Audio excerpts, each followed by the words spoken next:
It is Friday, and we are working for Crusoe. Friday, May 3rd, 2024 in Los Angeles. He is Sam Park. In Los Angeles, I am John Ramey. We have a Goldilocks jobs report, according to the Fed Whisperer. A slow first quarter for United States gross domestic product, but it is not in decline. That is to say, we are not experiencing what you would need for a recession. And then in a story that we talked about last week, Sam, Daimler Truck and the United Auto Workers have reached an agreement. And so let us begin with President Shawn Fain of the United Auto Workers. I did see the video you sent me on YouTube regarding this agreement. He's like, is he a genius? Is he a media genius? Is that I don't know about. I mean, he's certainly a very skilled operator. Let's put it that way. Very skilled communicator. Yeah, and but he's riding a wave. The fact is that while in the year plus that he's been the president of the UAW, public sentiment about the labor movement in general has become very high, and so it's not like he's doing this all by himself. He generally has public opinion on his side, and I think that that's not to be underestimated. And he's certainly very ambitious. He's not just, he's trying to leverage that opinion in the favor of his organization. And he's been, as we've discussed numerous times, monumentally successful with this. For example, but before we get too far into it, let's just say what happened real quick. Sure. Sorry, I teed you up on the genius thing, but the story is, in CBS News reporting, the United Auto Workers announced it reached an agreement with truck and bus manufacturer Daimler Truck, averting a potential strike of more than 7,000 workers. And we had talked about how that was taking place last Friday as we were recording. So the UAW strikes a 4-year agreement with the German company just before the expiration of the previous contract, which was 6 years old. So this covers workers in plants in North Carolina, Thomas-built buses, Freightliner, Western Star trucks, and distribution centers in Atlanta and Memphis. Fain said in an online speech that the new contract includes wage increases of more than 25% over the next 4 years, including a 10% raise once the deal is ratified. Fain says the deal also includes end wage tiers at the company, cost of living adjustments, and profit sharing for the first time in Daimler history. So big time win for UAW, at least according to the UAW. Yes, and I think we would have to say that it is. I mean, 25% over 4 years, that's a big bump. And I think that, nothing succeeds like success. And I think that on the back of the successful, almost 2-month-long strike of the UAW against the big three auto manufacturers last year, and then the vote a couple weeks ago at the Volkswagen plant in Tennessee, almost 3-1 to join the UAW. I don't think it's any surprise at all that Daimler Truck wanted to come to terms with the union. They held out till the very last minute, really, I think, in a sort of pantomime to demonstrate to some of their shareholders that they were trying to hold out. But I don't think that it should be any surprise that they ended up pretty much caving in. And it's worth looking also at the particularities of the business model of Daimler Truck in this case, because the way they run their business is very different from how a passenger vehicle manufacturer runs its business. I think that's probably why Daimler Truck was at one point spun off from the main Daimler company into its own company. As we've seen, they're called Daimler Truck, but they also make buses, as we've discussed. And so it's very much in the interest of Daimler Truck to cultivate customers who are going to buy at least several vehicles at one time. A fleet. You might say, right? And also, the average vehicle made by Daimler Truck is on the road many more hours per day than your average passenger vehicle. And so they break down. As you mentioned, there were a couple of distribution facilities, as they're called. That is, they make parts. They don't make the vehicles. They just make parts because Daimler pretty much has to provide every one of their customers with a steady supply of You parts. can't go to AutoZone and get the appropriate filter for the 50-person bus that you're on, the coach. That's right. And so you're ordering them direct. And so Daimler has a much more day-to-day relationship with their average customer. For instance, if you and I buy a car from a car dealer, we'd prefer to never see the car dealer again. Never. Right? But Daimler Truck customers aren't like that at all. They're calling up Daimler every day saying, I need this, I need that, or placing their online orders or however it's done. Right? The point is, it's an ongoing day-to-day relationship that they have with their customers. And so if Daimler loses a customer, they lose a lot, right? Those parts supplies are an ongoing revenue stream. If they lose the contract the next time it comes up for renewal, that's a big deal. For example, if I were a municipal transit authority, I'd be looking very hard right now at electrifying my bus fleet, because I can estimate very accurately exactly how many miles per day each bus needs to travel, and therefore how much a battery charge it needs. So it's a comparatively simple matter for a one-time public investment to install the charging facilities so that I can keep half my fleet charging while the other half is operating, and then just rotate them in and out. And it's also pretty easy to figure out how much money you'd save on non-traditional combustible engine maintenance. Right? Exactly. You could totally factor that in. It's fewer parts, right? And the best part for the taxpayer is it's less fuel costs, right? So so I don't know, for example, what kind of progress Daimler Truck has made in electric vehicle manufacturing, but they really ought to, because this is something that that their customers, I think, have an interest in looking at much more directly than a passenger vehicle customer might have. The Fed met and spoke, and inflation is a little stickier than had been anticipated. The Fed Chair Jerome Powell said in a news conference, I believe Wednesday, Sam, quote, in recent months, inflation has shown a lack of further progress towards our 2% objective, end of quotation. But he did strike a note of optimism, according to the Associated Press. Quote, my expectation is that over the course of this year, we will see inflation move back down, end of his quote. So is this because the United States economy keeps plugging along? Basically, yes. Yeah. It's true that as we actually have predicted, and many others have as well, not to pat ourselves on the back too much, right? But that the last mile towards the 2% target could very well be the toughest, right? There, for instance, rising wages because of union activity, that helps boost inflation. Maybe not a lot, right? But it's an inflationary pressure. Absolutely, right? The interruption of freight traffic through the Suez Canal and the Red Sea, that adds to shipping costs. Again, not a lot, right? But it's not nothing. And now we've got these problems with bird flu spreading through, different livestock herds, right? That enter the food supply. That boosts food prices. Again, not, exorbitantly, but all of these, it's sort of the death of a thousand cuts. Every little bit hurts. So is it dishonest of me to then tie in the gross domestic product for the first quarter? Oh, not at all. Okay. So that news came out this week. I mean, the GDP in the United States from January through March increased at 1.6%, below the 2.4%. Personal consumption expenditures rose at 3.4%. which was its biggest gain in a year. Consumer spending up 2.5%, but down from 3.3% last quarter and below the 3% Wall Street estimate. So that's good for the Fed trying to combat inflation, but it shows that the United States economy is slowing somewhat. There was also a report this week that Yum Brands fast food, and I believe Starbucks as well, showed kind of flat or declining sales as more people are opting to, pinch pennies and not actually spend kind of a lot of money on fast food.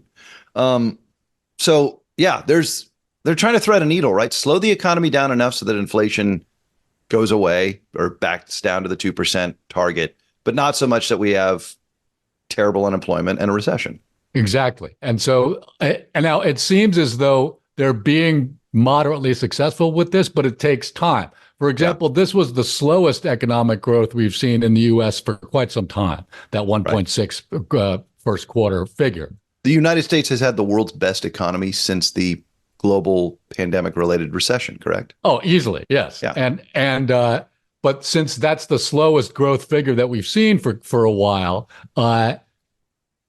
it probably doesn't feed through to inflation reduction all that quickly. These things, can tend to take a while. But it is, I think, a reasonably encouraging sign that the interest rate policy that the Fed has been pursuing is succeeding in cooling the economy, just not so much that it's triggering a recession as was feared for a couple of years leading up to last year. I mean, I'm trying to think of the metaphor. I feel like the Fed is the captain of a very large ship that has no forward-facing windows. All they have is like a clock and a map, and they can see out the back, right? And they'll know if they hit an iceberg or some rocks. Yeah. And that's about it. But otherwise, you can just kind of look out the back and see if the wake, we're still making headway. There's still wake, right? But it's so delayed. It's hard to be anticipatory with any kind of precision. I think that's right. Some crazy thing could happen and just blow the whole thing open. Which, I mean, this has happened all over, many, many times. Who would want this job? I mean, it seems thankless in a way. Well, I mean, it's someone who finds it very interesting, I guess. Right. But for example, the Fed was beginning to raise interest rates right before the COVID pandemic hit, right? That just, they had to reverse course very quickly and cut rates down to zero, and even in some sense into negative territory. Same thing happened right before the financial crisis in 2008. The Fed was also beginning to raise rates at that time, right? And again, they had to reverse that almost instantly and turn on a dime, or at least attempt to. And so, with the amount of sort of very disquieting news in the world today, everything that Powell said on Wednesday could be moot at any given moment, right? And so it's a difficult job, as you say, but it has to be someone who I would think finds it interesting and is, let's face it, a dedicated public servant. Sure. I think that Jerome Powell could probably make considerably more money in the private sector than he makes as being chairman of the Federal Reserve. And so there must be some other incentive he has for accepting that job instead of, working for, a private equity firm or something. So I also, in reading about the GDP slowdown to 1.6 in the first quarter, one of the reports had said, there are two major wars going on, and there's still supply chain issues cropping up everywhere, some related to that war, some not. There's still inflation problems globally and in the United States. So the fact that, the growth is, I'm being hyperbolic, plummeted to 1.6, it's actually, you see how robust the United States economy has been through kind of crazy times. Yes. It is rather remarkable, actually. And I think something that people take for granted. Right. And 1.6 is not a recession, nor the start of what you need for a recession. No, that would have to be, a fall, actually, in GDP. Yeah, right. And consecutive quarters. Yes. So Now, that's not the official designation. Right, okay. That's just something that people widely use, right? But fair enough. I am not an economist. Nor am I. But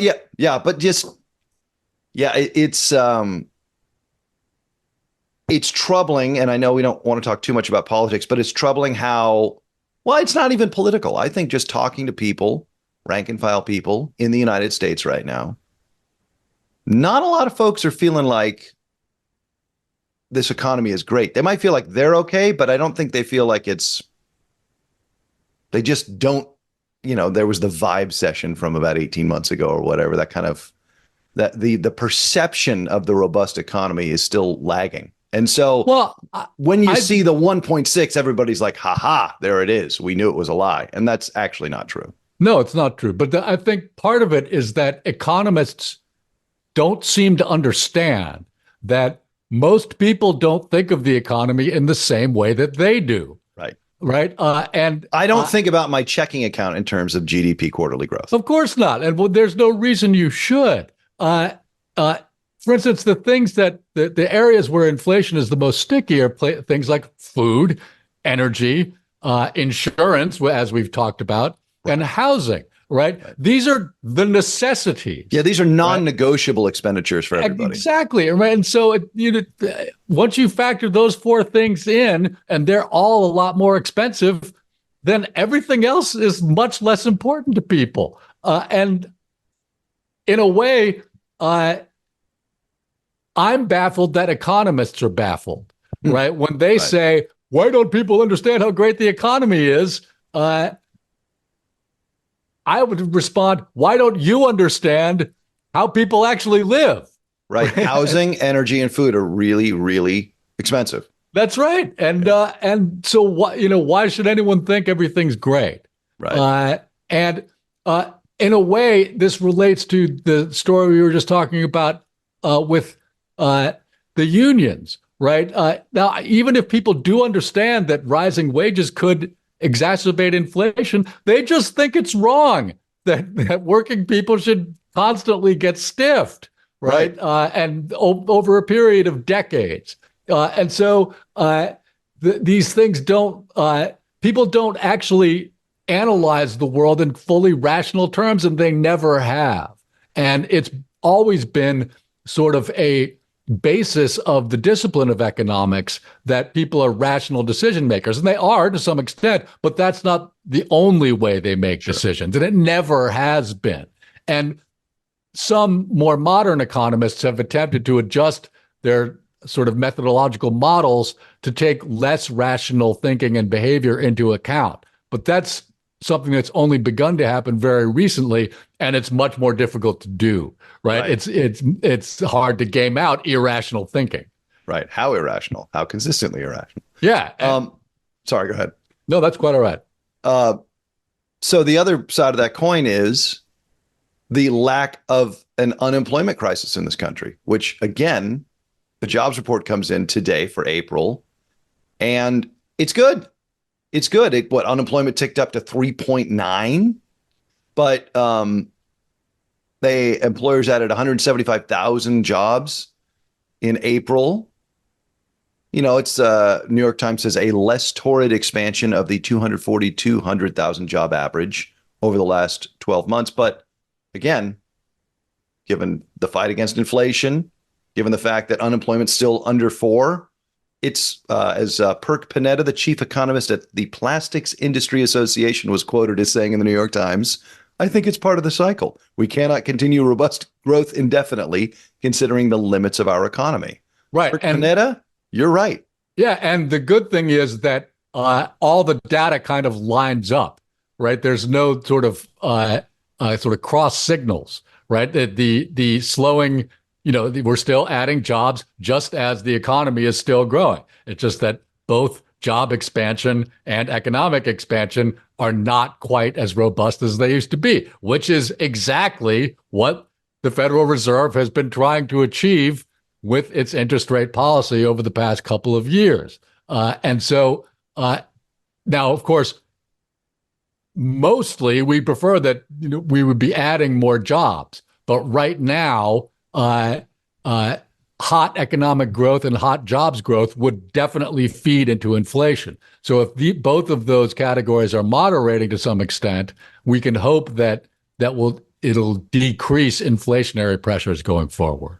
So Nick Timiraos, who's a reporter for the Wall Street Journal, who is known as the Fed Whisperer, happens to be the twin brother of a very close friend of mine and sports media colleague, Alex Timiraos, who is the director of strategic communications for UCLA men's basketball.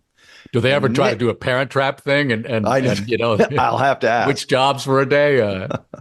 But how would you know? Right. Well, I mean, they do look a lot alike. They are twins. So Nick tweeted, and I wanted to share this. The April jobs report won't change much for the Fed because there's another jobs report before their next meeting. They're more focused on inflation data, and this job report doesn't show, quote, unexpected weakness. And I thought, Nick Timiraos, That's very rational analysis. So I wanted to shout him out. No, I think that's absolutely right. And it's very much in line with what we were just saying, right? I mean, it's weird how these schedules line up, but the Fed had that is the Federal Open Market Committee, had their meeting earlier this week. And as is customary, Jerome Powell came out after the meeting and made a little speech and answered some questions from reporters. And by the way, you can watch all these things on YouTube live if you want to. Now, the Fed, I suppose, could have waited until the jobs report came out, but they don't feel they have to. It's not like this they is probably news. Know, right? It's not like they're not keeping track of these things already. We may have to tie a bow on this riveting episode about monetary policy, but we didn't talk about wars, which was nice. We didn't have much to talk about in the way of foreign affairs this week, and I suppose that we should be thankful for that because that means the incursion into Rafah did not occur. That's right. It still could. It could be put off, though. I know that I've said in recent episodes that I was confident it was going to happen. I'm less confident of that now. But it's something that I think Prime Minister Netanyahu feels he still needs to brandish and use it as a threat, because if Hamas eventually comes to terms with some sort of ceasefire arrangement, he will be able to say that it's because of the threat of invading Rafah that they were willing to come to terms. And I don't think he'd necessarily be wrong about that, by the way. I think that's probably true. But, this is something that, of course, will continue to develop over the coming weeks. And there'll be a lot more. I mean, we've been so absorbed in foreign affairs in recent weeks that it's been popping, Sam. That's right. And we really did need to take this time today to examine the domestic economy in greater detail. And also last Sunday was the 30th anniversary of the end of apartheid in South Africa. And not coincidentally, South Africa will have a national election this month. And that's going to be a fascinating story because South African politics at the moment are in a state of disarray like they've never seen since the end of apartheid. And so we're going to want to examine that in some detail when the elections take place. I think that's 2 weeks from now, if I'm not mistaken.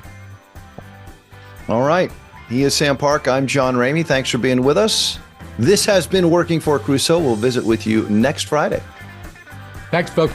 So long, everybody.